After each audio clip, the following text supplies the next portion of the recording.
Hello বন্ধুরা, আমি আজকে আপনাদের এমন একটা ট্রিক্স শেখাবো যে ট্রিক্সের মাধ্যমে এরকম একটা সমীকরণ আপনারা 1 মিনিটের মাধ্যমে টাইপ করতে পারবেন।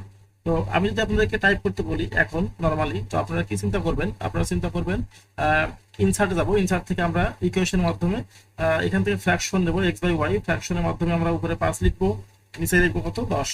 এইভাবে আমরা মানে টাইপ করবো, এটা তো আপনার চিন্তা আসবে। কিন্তু এটা বাদে অবিকল্প ভাবে খুব সহজে 1 মিনিটের মধ্যে করা যায়, সেটা আমি আপনাদেরকে শেখাবো এখন। তো আমরা ইকুয়েশন ফর্মুলা নিয়ে আসার জন্য কিবোর্ড থেকে অল্টার এবং ইকুয়াল বাটনে প্রেস করলে আমাদের ইকুয়েশনের একটা ফর্মুলা আসবে। তো এখান থেকে আমরা যেহেতু 5/10 আছে, 5/10 লিখে দিব। যে আমরা কিবোর্ড থেকে একটা স্পেস বারে চাপ দিব, স্পেস বারে চাপ দেওয়ার সাথে সাথে 5/10 আমাদের টাইপ হয়ে যাচ্ছে। এই কিবোর্ড থেকে প্লাস আমাদের আছে 15/25। 15/25 যখন আমরা প্রেস করবো, আমরা কিবোর্ড থেকে স্পেস বারে চাপ দিলে আমাদের 15/25 টাইপ হয়ে যাবে। Plus x/y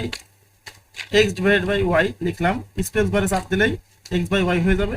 plus p/q, p/q আমরা টাইপ করি, টাইপ করার পর কিবোর্ড থেকে স্পেস বারে চাপ দিলে আমাদের p/q হয়ে যাবে।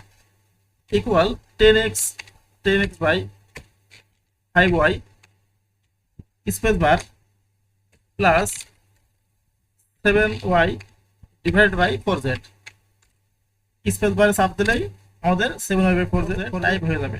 তো কত সহজে আমাদের ইকুয়েশনটা 1 মিনিটের মধ্যে কমপ্লিট হয়ে গেল। আপনাদেরকে আমি যদি ইকুয়েশনটা তৈরি করতে বলতাম, আপনারা 5 মিনিটেও এটা তৈরি করতে পারতেন না। তো আশা করি আপনারা নতুন কিছু শিখতে পেরেছেন। ধন্যবাদ সবাই।